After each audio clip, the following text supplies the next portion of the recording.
എല്ലാവർക്കും നമസ്കാരം. പുതിയൊരു വീഡിയോയിലേക്ക് സ്വാഗതം. അതീവ ഗൗരവമുള്ളൊരു വാർത്തയാണ് ഞാൻ നിങ്ങളോട് ഇന്ന് ഷെയർ ചെയ്യാൻ പോകുന്നത്. അതായത് നമ്മുടെ ഇന്ത്യൻ ആർമിയും അജിത് ഡോവലിൻ്റെ പിള്ളേരും ബംഗ്ലാദേശിൽ നടത്തിയ ഇടപെടൽ, അതായത് ആ ഒരു സംഭവം ഇന്ത്യയിൽ ഒരു വലിയ ദുരന്തത്തിന് വഴിവെക്കാവുന്ന ഒരു സംഭവം ഒഴിവാക്കി. ആ ഒരു ഇടപെടൽ അതെന്താണ് ഞാൻ വിശദമായി പറഞ്ഞു തരാം.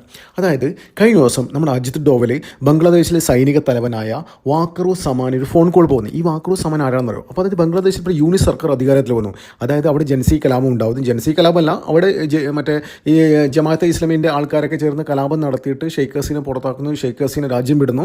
ഷെയ്ഖ് ഹസീനയ്ക്ക് ഇന്ത്യ അഭയം കൊടുക്കുന്നു. അങ്ങനെ അമേരിക്കക്ക് താല്പര്യമുള്ള യൂനിസിനെ, അതായത് നോബൽ സമ്മാനമൊക്കെ കിട്ടിയ യൂനിസിനെ അവിടെ പ്രധാനമന്ത്രിയാക്കി പ്രതിഷ്ഠിക്കുന്നു. യൂനിസ് ആരാണെന്നറിയോ?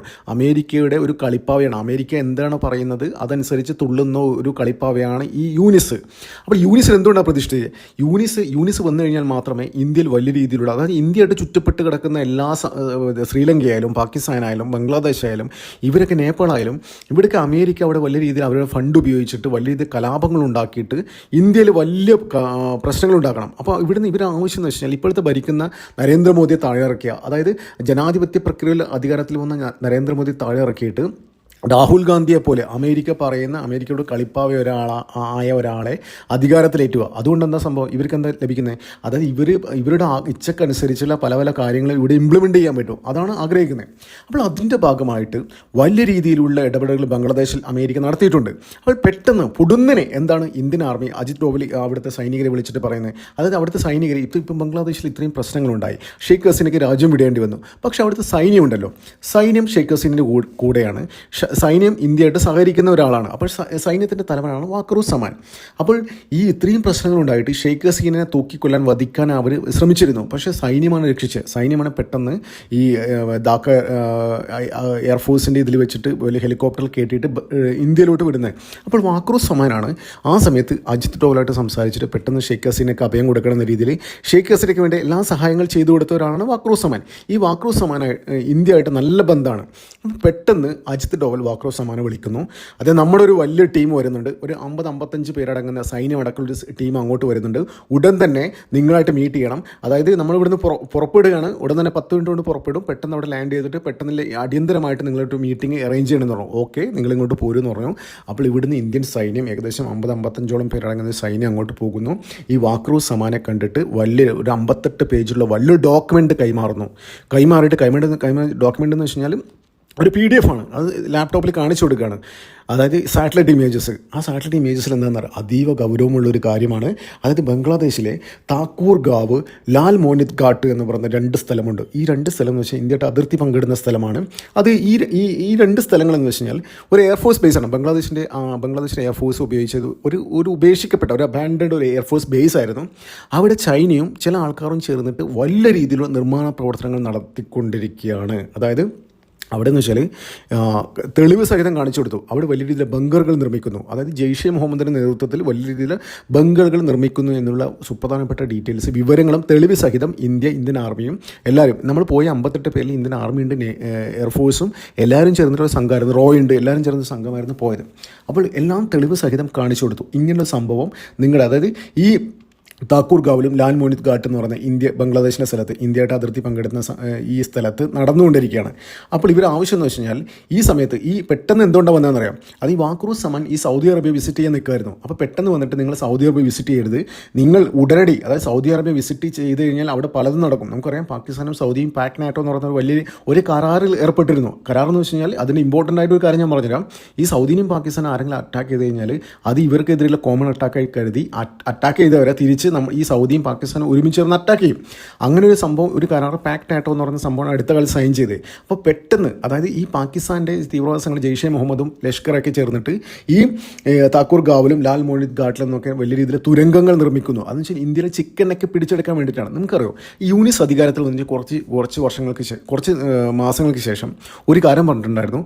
അതായത് ഇന്ത്യയുടെ ചിക്കനൊക്കെ ഞങ്ങൾ ഉടനെ പിടിക്കും. ചിക്കനൊക്കെ പിടിച്ചു കഴിഞ്ഞ സംഭവം നിങ്ങൾ ആ മാപ്പ് നോക്കിയാൽ മനസ്സിലാവും. 22 കിലോമീറ്റർ വീടത്തിലുള്ളൊരു സംഭവമാണ് ഈ ചിക്കൻ നെക്ക്. ഈ ചിക്കൻ നെക്കും ഈ നോർത്ത് ഈസ്റ്റ് സ്റ്റേറ്റിൽ നമ്മുടെ 7-8ഓളം സംസ്ഥാനങ്ങൾ ഇന്ത്യയായിട്ട് ബന്ധിപ്പിക്കുന്നത്. ഈ ചിക്കനൊക്കെ പിടിച്ചെടുത്തു കഴിഞ്ഞാൽ ഈ നോർത്ത് ഈസ്റ്റിനെ പൂർണ്ണമായിട്ടും ഇന്ത്യയിൽ നിന്ന് ഡിറ്റാച്ച് ചെയ്യാൻ പറ്റും. അപ്പോൾ അങ്ങനെ വലിയ രീതിയിൽ ഇന്ത്യയിൽ പ്രശ്നങ്ങൾ ഉണ്ടാക്കാൻ വേണ്ടി, അപ്പോൾ അതാണ് യൂനിസ് പറഞ്ഞത്, ഇത് ചിക്കനൊക്കെ പിടിച്ചു കഴിഞ്ഞാൽ ഈ നോർത്ത് ഈസ്റ്റ് സംസ്ഥാനങ്ങൾ വേറൊരു ഇതായിട്ട്, അത് ഇന്ത്യയിൽ നിന്ന് വിഭജിച്ച് ഒരു കണക്ഷൻ ഇല്ലാത്ത രീതിയിലാകും.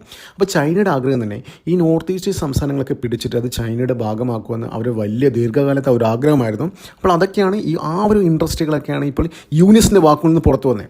അപ്പോൾ ഇങ്ങനെ ഇരിക്കുമ്പോഴാണ് ഈ ചിക്കനൊക്കെയുമായി ബന്ധപ്പെട്ട സ്ഥലത്ത് വലിയ രീതിയിൽ ജെയ്ഷെ മുഹമ്മദും ലഷ്കറൊക്കെ ചൈനയായിട്ട് ചേർന്നിട്ട് വലിയ രീതിയിൽ തുരങ്കങ്ങൾ നിർമ്മിക്കുന്നത് പിടിച്ചെടുക്കാൻ.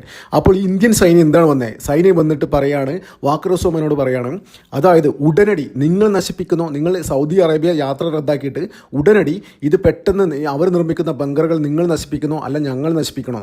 അത് നിങ്ങൾ നശിപ്പിച്ചില്ലെങ്കിൽ ഞങ്ങൾ എന്താ ചെയ്യുന്നറിയോ? കുറച്ച് ദിവസം കഴിഞ്ഞ് കഴിഞ്ഞാൽ ഞങ്ങൾ ബംഗ്ലാദേശിൽ കയറി അഴിഞ്ഞാടും എന്ന് വെച്ച് കഴിഞ്ഞാൽ അറ്റാക്ക് ചെയ്യും. നിങ്ങൾക്കറിയാം ഓപ്പറേഷൻ സിന്ദൂറിൽ, ഈ ഓപ്പറേഷൻ സിന്ദൂറിൻ്റെ സമയത്ത് ഈ ബംഗ്ലാദേശ് ഉണ്ടല്ലോ പാകിസ്ഥാനെ സഹായിക്കാൻ വേണ്ടിയിട്ട് എല്ലാ തരത്തിലുള്ള സെറ്റപ്പുകളും ചെയ്ത് വെച്ചുകൊണ്ട് നിന്നെയാണ്. പക്ഷേ ഇന്ത്യ തൊടുത്തുവിട്ട് ഇന്ത്യ ചെയ്ത അറ്റാക്കിലുണ്ടല്ലോ, അത് കണ്ടിട്ട് ബ്രഹ്മോസൊക്കെ ഇട്ടപ്പോണ്ടല്ലോ ഇവരെ കിളിപോയി. അതായത് ഇനി എന്തെങ്കിലും ബംഗ്ലാദേശ് എന്തെങ്കിലും അവർക്ക് സഹായം ചെയ്തു കഴിഞ്ഞാൽ ഒരു ബ്രഹ്മോസാട്ടം വന്നു കഴിഞ്ഞാൽ ബംഗ്ലാദേശ് തവിട് പൊടിയാവും. നമുക്കറിയാം കഴിഞ്ഞ ദിവസം രാജ്നാഥ് സിംഗ് യു.പിയിലെ ബ്രഹ്മോസിൻ്റെ വലിയൊരു പ്ലാന്റ് ലോഞ്ച് ചെയ്യുമ്പോൾ ഒരു കാര്യം പറഞ്ഞിട്ടുണ്ടായിരുന്നു. ഈ ബ്രഹ്മോസ് ഉണ്ടല്ലോ, ബ്രഹ്മോസ് ഒരു ഡെമോ കാണിച്ചിട്ട് പറയുകയാണ്, ഈ ബ്രഹ്മോസ് എന്ന് വെച്ച് കഴിഞ്ഞാൽ പാകിസ്ഥാൻ്റെ മൊത്തം ടെറിട്ടറി ഇതിൻ്റെ റേഞ്ചിൽ വരുന്നതാണ്. ഒന്ന് ആലോചിച്ച് നോക്കിയേ, പാകിസ്ഥാൻ 25 കോടി ജനങ്ങളാണ്, ഉത്തർപ്രദേശിൽ ഏകദേശം 26 കോടി ജനങ്ങളുണ്ട്.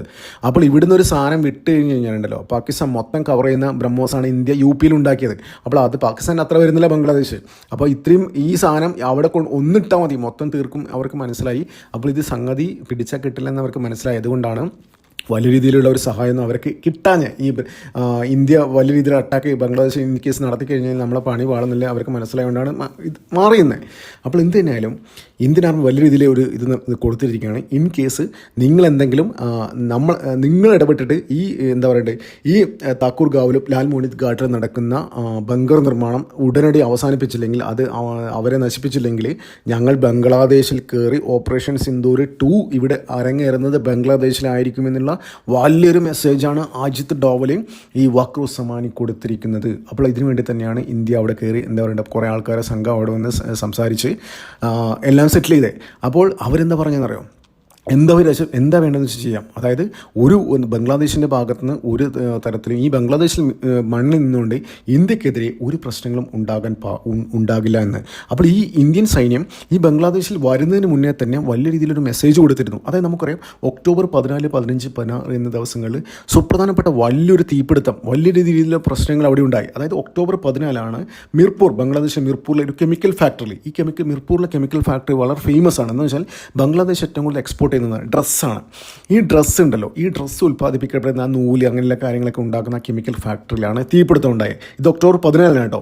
15 ചിറ്റഗോങ്ങിൽ ഒരു ഫ്രീ എക്കണോമിക് ട്രേഡ് സോൺ, അത് Bangladesh free economic trade zone എന്ന് പറയുന്ന സ്ഥലത്ത് വലിയ രീതിയിൽ തീപിടുത്തം ഉണ്ടാകുന്നു. അതെന്താണെന്ന് വെച്ച് കഴിഞ്ഞാൽ ഈ മിർപൂൾ ഉണ്ടാക്കുന്ന ഡ്രസ്സുകളൊക്കെ, അതായത് ഇപ്പോൾ മറ്റുള്ള രാജ്യങ്ങളൊക്കെ എക്സ്പോർട്ട് ചെയ്യുന്നത്, അതായത് പല ഇപ്പോൾ അഡിഡാസ്, നൈക്കി അങ്ങനെയുള്ള കാര്യങ്ങളൊക്കെ ഈ സ്പോർട്സ് ബ്രാൻഡുകൾക്ക് കൂടുതലും ഡ്രസ്സുകൾ ഉണ്ടാക്കുന്നത് ബംഗ്ലാദേശിലാണ്. അത് ഭയങ്കര ചീപ്പ് കോസ്റ്റാണ് അവർ ചെയ്യുന്നത്.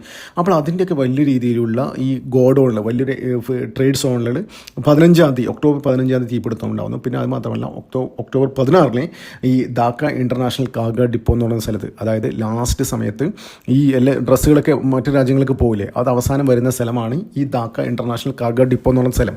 അവിടെയും തീപിടിക്കുന്നു.